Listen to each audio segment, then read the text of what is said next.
Boa tarde a todos. É uma satisfação muito grande poder estar aqui participando desse seminário. Desde já agradeço muito a confiança da FEComércio, na pessoa do Walter, Marcelo, muito obrigado pelo convite, rever aqui amigos e colegas, é uma satisfação muito grande. Me sinto honrado, prestigiado por essa oportunidade. Também aqui registro a presença de um amigo que veio ali do Rio Grande do Norte, especial para esse evento, Dr. Gustavo, advogado ali do Rio Grande do Norte, está aqui também presente. Obrigado pela presença também.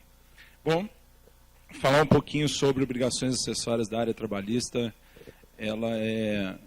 falar um pouquinho é algo complicado, porque ela por si só, a obrigação acessória por si só, a complexidade que se tem dentro da área trabalhista já é grandiosa demais.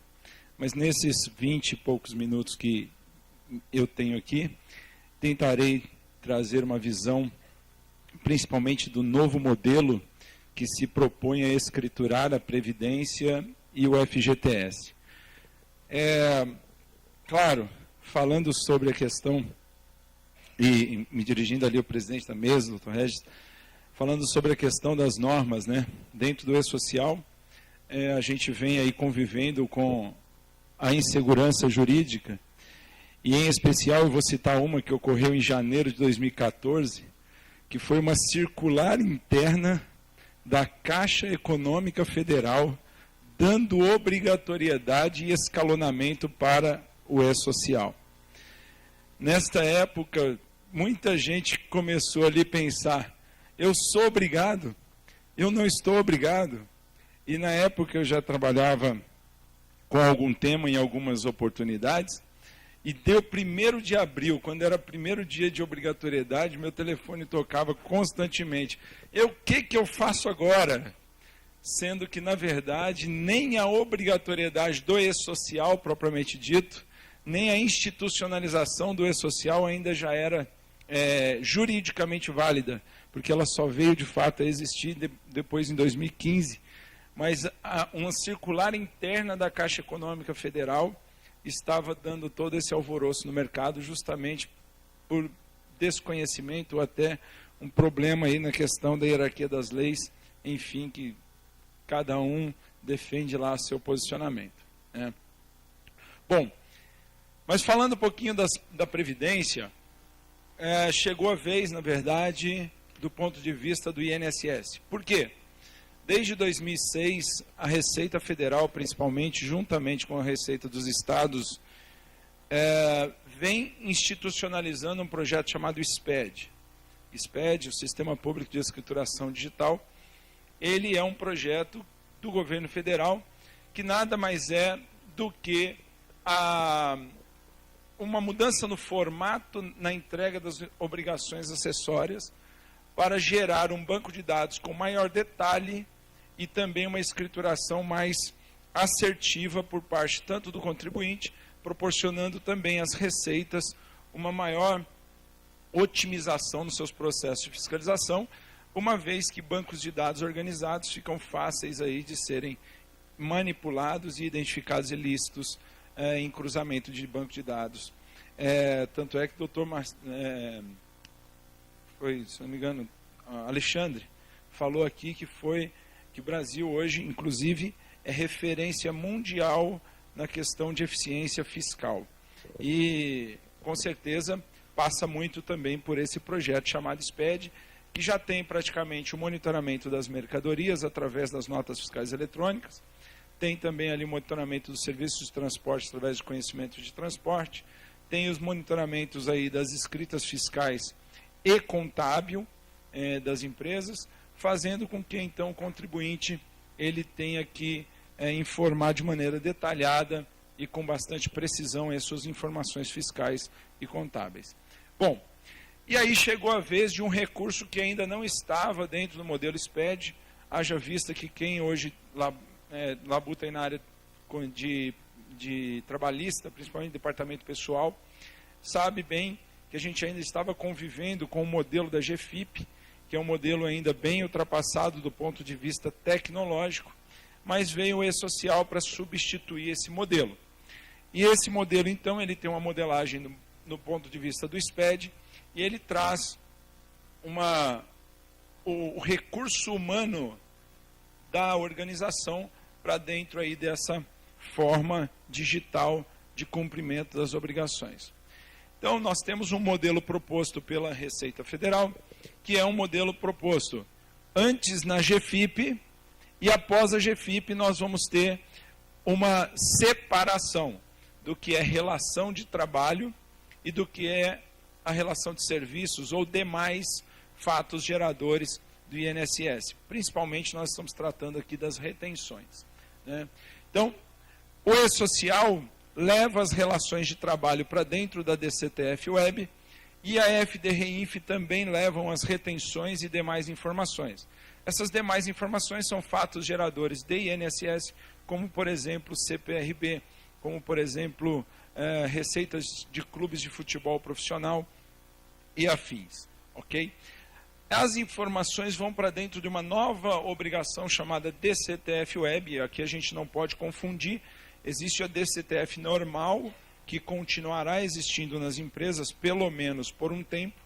A tendência é que a DCTF Web ela vai agregar todos, mas a DCTF Web, inicialmente, ela vai ser exclusividade do INSS. Então, o E-Social traz todos os débitos e créditos relativos à relação de trabalho, ou seja, prestador de serviço autônomo, empregado, estagiário, diretor não empregado, enfim.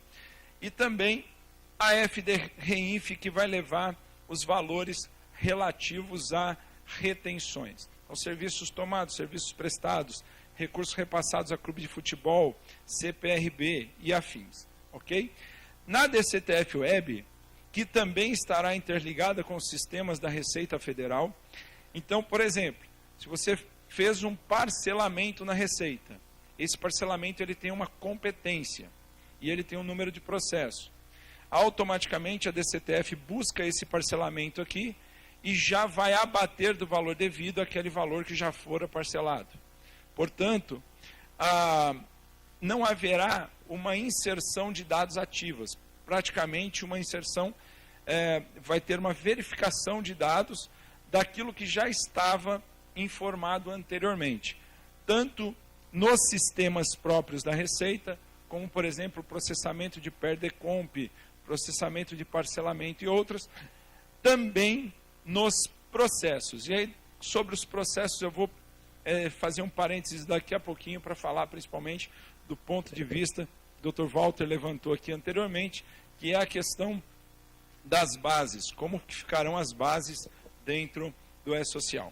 Bem, o E-Social, então, ele tende a substituir diversas obrigações hoje existentes.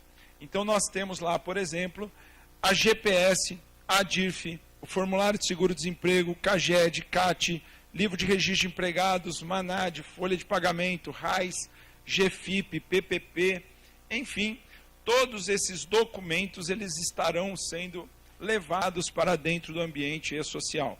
É claro que a CAT não deixará de existir. Ela vai ser incorporada em um registro do E-Social. O livro de registro de empregados, no modelo em papel ou na ficha, ele vai deixar de existir, mas ele vai estar incorporado dentro do E-Social. Ou seja, as informações ainda serão mantidas. O que não será mais necessário é a geração dos formatos atuais. Tá?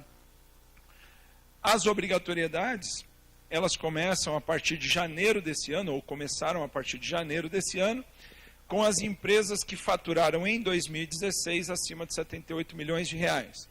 Então, se a empresa faturou em 2016 acima de 78 milhões de reais, ela está sujeita ao faseamento. De janeiro desse ano, os eventos de tabelas, em março, eventos não periódicos, maio, eventos periódicos, em janeiro de 2019, eventos de segurança do trabalho, a FDRINF em maio de 2018 e somente os registros de retenções na fonte, que são as CSRF e o imposto de renda, que é no 2070, vai para janeiro de 2019. Com isso, essas grandes empresas estarão obrigadas a gerar já a DCTF na competência de junho. Ou seja, essas empresas já não gerarão mais a GFIP na competência de junho. Já vai ser um novo modelo, que é o modelo da DCTF Web, que vai substituir a GFIP, ok? As demais empresas, com exceção ao serviço público, os demais empregadores todos a partir de julho. Então, julho de 2018, eventos tabela, setembro, eventos não periódicos, novembro, eventos periódicos. Em janeiro de 2019, entra também a Saúde e Segurança do Trabalho e a FDRINF entra em novembro. Observem bem que os grandes empregadores gerarão a folha inicial até junho, mas somente utilizarão a folha efetivamente para geração de obrigação tributária em julho, referente à competência de junho, ou seja, fará uma folha sem gerar INSS. Mas os pequenos não. Os pequenos já gerarão as folhas de novembro e a DCTF já é pela competência de novembro. Portanto, as grandes terão um mês aí de adequação. As pequenas não. As pequenas, no primeiro mês que gerar a folha de pagamento, é ali mesmo que vai gerar também a apuração do imposto. Os órgãos públicos iniciam em janeiro de 2019 e segue um faseamento que vai finalizar em maio de 2019, sempre seguindo aí de 2 em 2 meses. Bom, é importante, antes de começar a RENF aqui, é importante dizer o seguinte: qual que é o modelo do E-Social? Por exemplo, todos os treinamentos que a gente trabalha, principalmente com o público de contabilidade ou público de departamento pessoal, todos aqueles que, porventura, já tiveram a oportunidade de estar em sala comigo, vão se lembrar de uma fala que eu sempre digo quando nós falamos sobre a tabela 1010. O que é a tabela 1010? É a tabela de rubricas. A tabela de rubricas é a tabela muito conhecida como tabela de verbas ou tabela de eventos. Tá? A tabela para o E-Social, ela vai ter uma informação, uma característica fundamental. Por quê?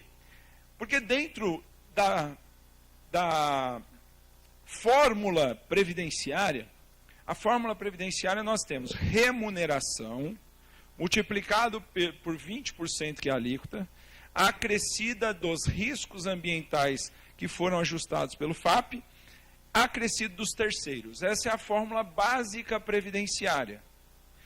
E cada registro dentro do E-Social trabalha uma variável desta fórmula.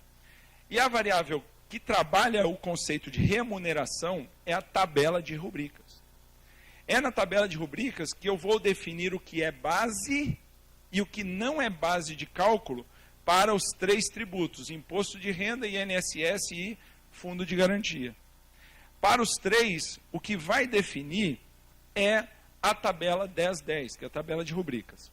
Eu sempre falo para os meus alunos, embora eu sei que na operacionalização não funcione muito assim, mas é altamente recomendado que na hora de fazer a tabela, que se tenha uma parceria entre o departamento contábil ou o departamento de pessoal da empresa e o departamento jurídico.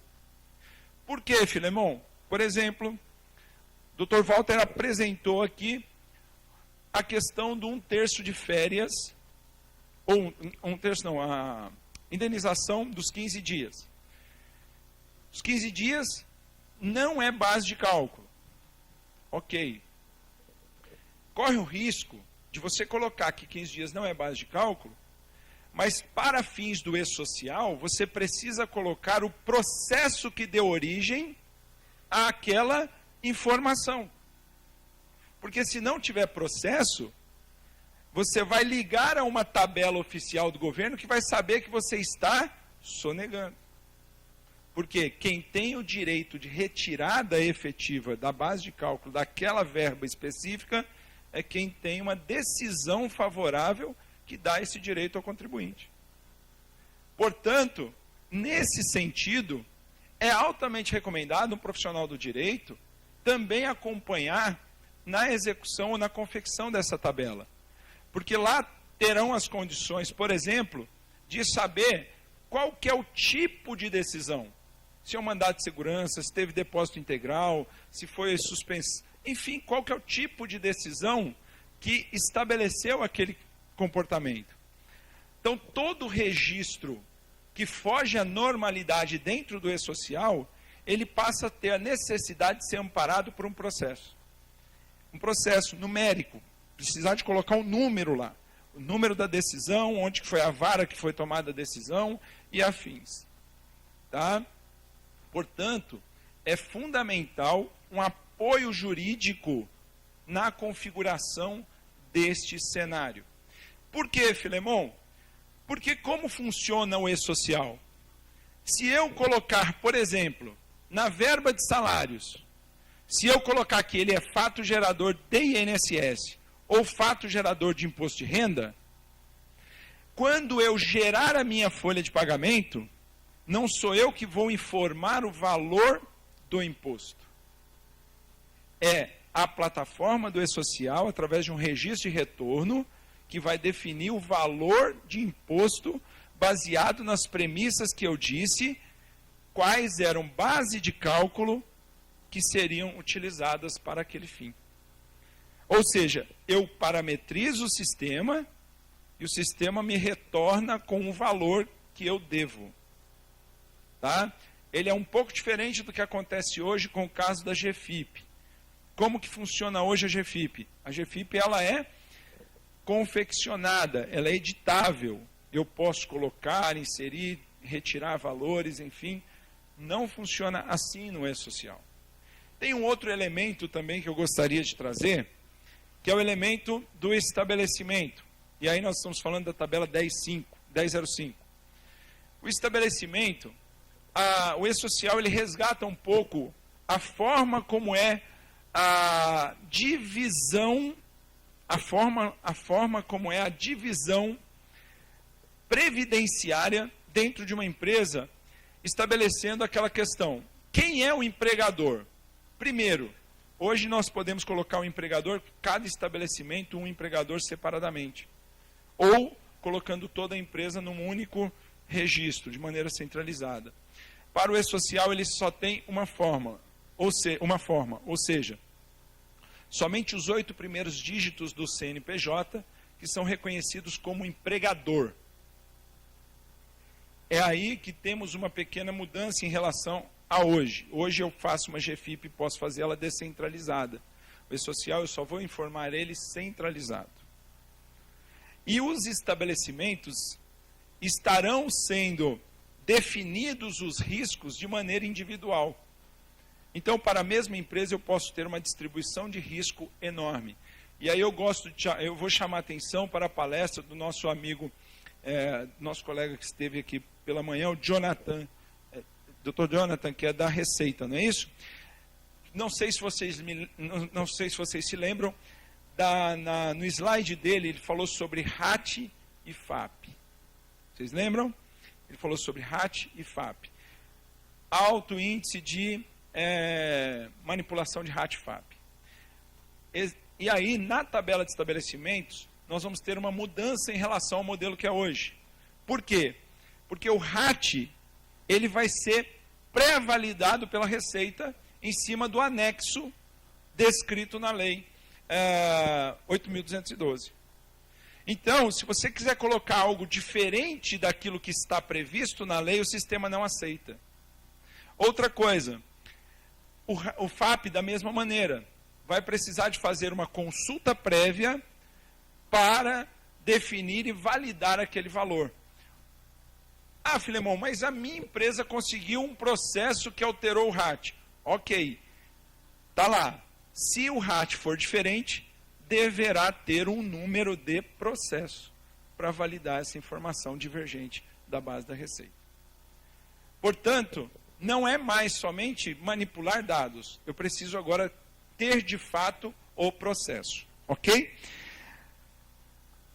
Outra coisa é a REINF. Tá? REINF, que vai trabalhar principalmente serviços tomados e prestados, patrocínio de clubes de futebol profissional, CPRB e demais retenções previdenciárias realizadas na pessoa jurídica. E tudo vai para a DCTF Web, que funciona um fluxo assim. O E-Social vai contribuir com a DCTF Web, separando entre débitos e créditos da seguinte forma. Vai ser débitos de remuneração. Então, por exemplo, sobre o salário, 20% é débito de remuneração. Então, está lá no E-Social. Um prestador de serviço pessoa física. Prestador de serviço pessoa física vai ser contribuído lá com remuneração. Comercialização de produção rural, pessoa física. Então, o produtor rural, pessoa física, que realizou comercialização, que está sujeito ao Fundo Rural, ele vai ter que informar lá também no E-Social. Quem adquire do produtor rural também vai informar. Por outro lado, vão ter créditos, salário família e salário maternidade, porque eles são dedutíveis para fins de INSS. Já no REINF, o que traz o REINF? De débitos, as tomadoras informam, a comercialização da produção rural, quem comercializou informa, o patrocínio de clube de futebol, quem passou informa, e o CPRB também o contribuinte informa. Por outro lado, tem os créditos, que é quem sofreu a retenção. Quem sofreu vai informar e vai gerar créditos aqui. Geram débitos e geram créditos. E o CERO? O CERO ele vai substituir o que a gente conhece hoje como regularização de obra na DISO. Quem realiza a regularização de obra sabe bem que tem um documento chamado DISO que vai ser substituído pelo CERO. Lá na DCTF Web, ele vai receber e consolidar todas as apurações enviadas pelas escriturações. Então, o que vai acontecer? Ao entrar na DCTF Web, já vai ter um valor de débito que aquele contribuinte vai ser responsável. Mas, Filemon, eu errei. O que eu tenho que fazer? Errou onde? Se foi um salário diferente que você pagou ao funcionário, vai ter que voltar lá no E-Social, corrigir no E-Social para que ele reflita dentro da DCTF Web. Então, ele não é editável do ponto de vista de dados ali dentro. Por outro lado, recebe outros créditos, exclusões, suspensões, parcelamentos e compensações, que podem ser importados ou inseridos manualmente. Quais serão inseridos manualmente? Uma decisão judicial, por exemplo, que não está na base da Receita, que poderá ser digitada dentro da DCTF Web. Ele efetua a vinculação, apura o saldo a pagar e gera todos esses valores. Tá? Bom, e aí, vocês observaram que eu falei aqui que a DCTF Web ela vai ser para o INSS. Já o fundo de garantia vai ser gerado em uma base dentro do site ou do portal que a Caixa Econômica vai permitir. Portanto, a situação, ora realizada, de que vou replicar a base, já não será mais aplicável no modelo E-Social, que por conta da tabela 1010, que separa as bases entre imposto de renda, contribuição social, o INSS e o FGTS, já vai sair tudo separado para fins de geração de documento. Ok? Então, muito obrigado, estou à disposição também para as perguntas.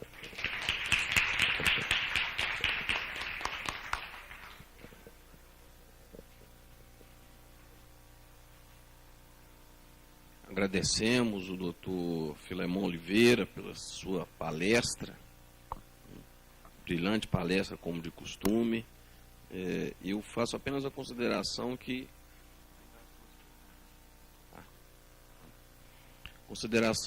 nós estamos num processo de inovações tecnológicas, mas essas inovações tecnológicas, infelizmente, elas têm trazido mais burocracia ao sistema do que resolução de questões.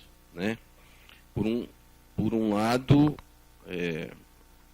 a atividade das empresas e das pessoas físicas estão ficando complicadas porque perde-se muito tempo operacionando um sistema que deveria ser simples e eficiente. Se por um lado nós temos esse entrave, por outro lado, em certa medida, nos traz uma alegria, porque cada vez mais empresas e pessoas físicas precisarão dos contadores e dos advogados. Então, por esse lado, né, até em certa medida, nos traz uma alegria, né?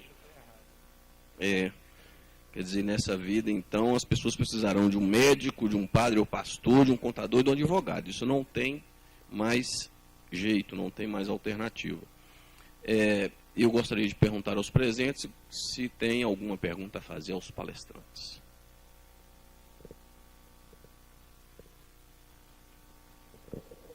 Eu tenho uma pergunta para o senhor. Fogo amigo. Não, é rápido. Não, os processos que têm que ser citados, porque eu tenho recebido até consultas sobre isso. Os processos que devem ser citados no E-Social são só os processos que interferem na base de cálculo ou na tabela para os eventos futuros, certo?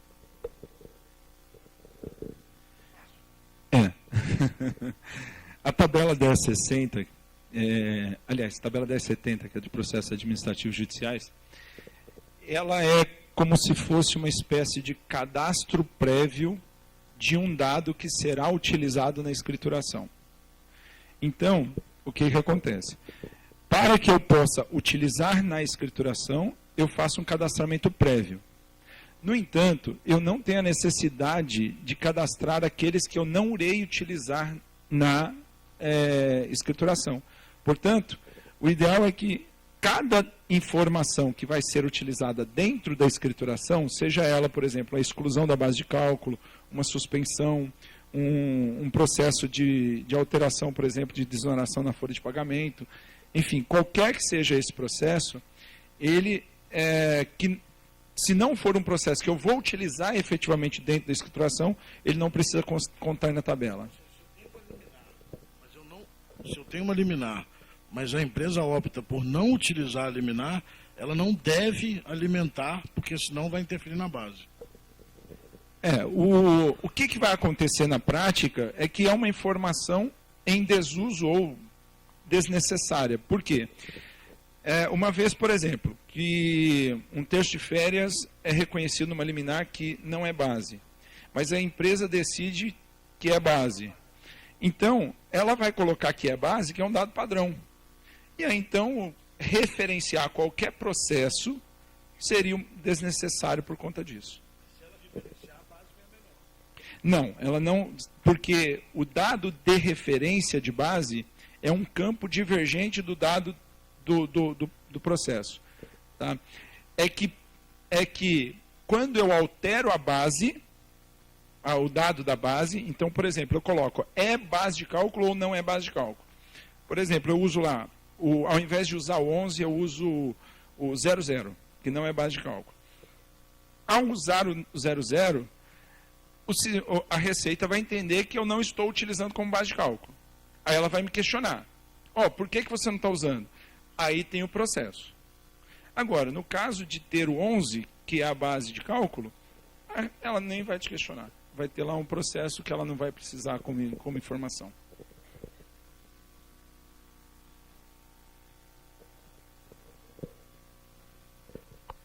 Volta a palavra ao cerimonial. Mais alguma? Pois não, fique à vontade. Boa tarde. Minha pergunta é para o Dr. Philemon.